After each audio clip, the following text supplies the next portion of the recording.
الحمدللہ الحمدللہ وکفی والصلاة والسلام علی من لا نبی بعدہ ولا رسول بعدہ ولا رسالة بعدہ اما بعد فاعوذ باللہ من الشیطان الرجیم بسم اللہ الرحمن الرحیم۔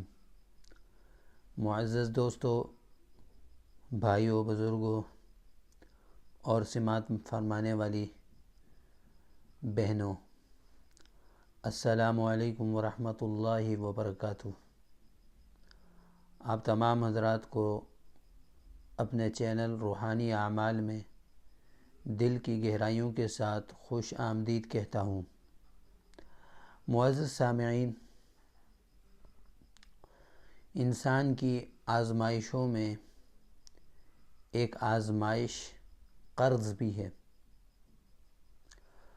قرض ایسی آزمائش ہے کہ اللہ تبارک و تعالی اس آزمائش سے ہر مسلمان کو اپنی پناہ میں رکھے۔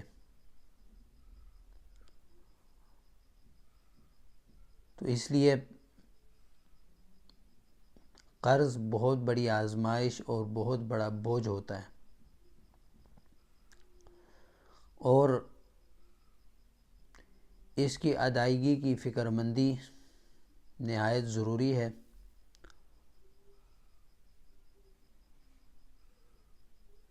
قرض کے متعلق حدیث پاک کی روح سے یہاں تک آتا ہے کہ ایک شہید کا کتنا اعلیٰ درجہ ہوتا ہے۔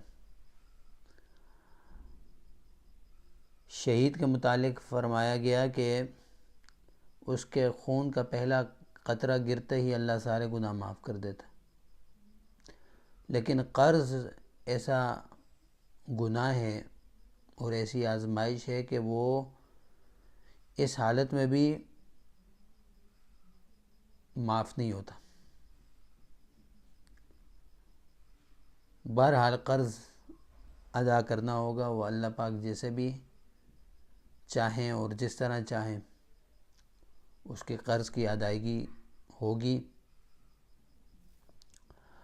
تو میں یہ عرض کر رہا تھا کہ قرض جو ہے نا بہت بڑی آزمائش ہے،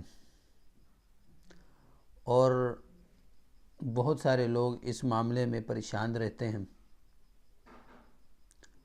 ظاہری اسباب کو اپنانے کے ساتھ ساتھ روحانی اعمال کو بھی اپنانا ضروری ہے۔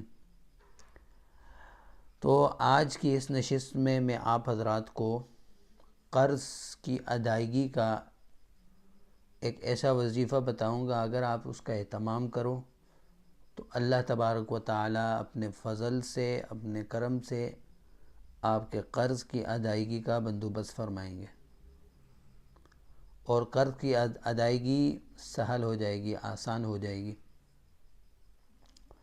تو بس 7 مرتبہ صبح اور 7 مرتبہ شام قرآن مجید کی ایک آیت ہے، اس کا ورد رکھنا ہے، اس کو زبان پہ جاری رکھنا ہے۔ اللہ تبارک و تعالی اپنے فضل سے، اپنے کرم سے بہت تھوڑے عرصے میں آپ کے قرض کی ادائیگی کا کوئی سبب اور کوئی صورت اللہ پاک بنا دیں گے۔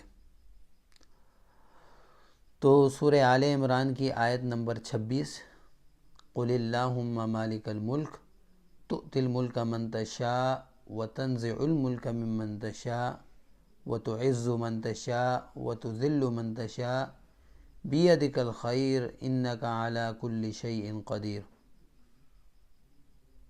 یہ پوری آیت پڑھ کر، آیت نمبر 26، اس کو 7 مرتبہ صبح پڑھنا ہے اور 7 مرتبہ شام میں پڑھنا ہے، یعنی ٹوٹل 14 مرتبہ، اور شروع میں اول آخر آپ نے درود شریف بھی پڑھنی ہے۔